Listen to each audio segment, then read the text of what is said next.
കേരളത്തിലെ വ്യവസായ വളർച്ച സംബന്ധിച്ച നിലപാടിൽ മലക്കം മറിഞ്ഞ് ശശി തരൂർ MP.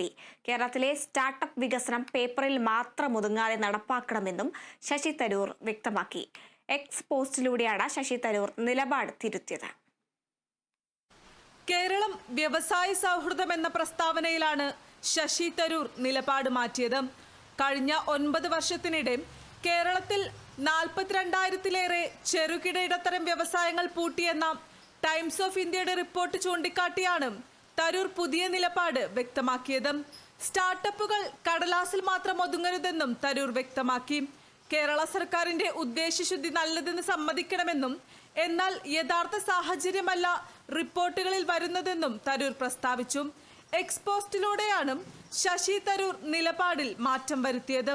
ഹൈക്കമാൻഡും കേരള നേതാക്കളും തമ്മിലുള്ള കൂടിക്കാഴ്ചയ്ക്ക് പിന്നാലെയാണ് തരൂരിന്റെ നിലപാട് മാറ്റം. കേരളം വ്യവസായ സൗഹൃദ സംസ്ഥാനമെന്നുള്ള ശശി തരൂരിന്റെ ലേഖനം കോൺഗ്രസിൽ വലിയ വിവാദങ്ങൾക്ക് വഴിവെച്ചിരുന്നു. ഇതിനു പിന്നാലെയാണ് ശശി തരൂർ നിലപാടിൽ മാറ്റം വരുത്തുന്നത്. Kerala vision news, Thiruvananthapuram.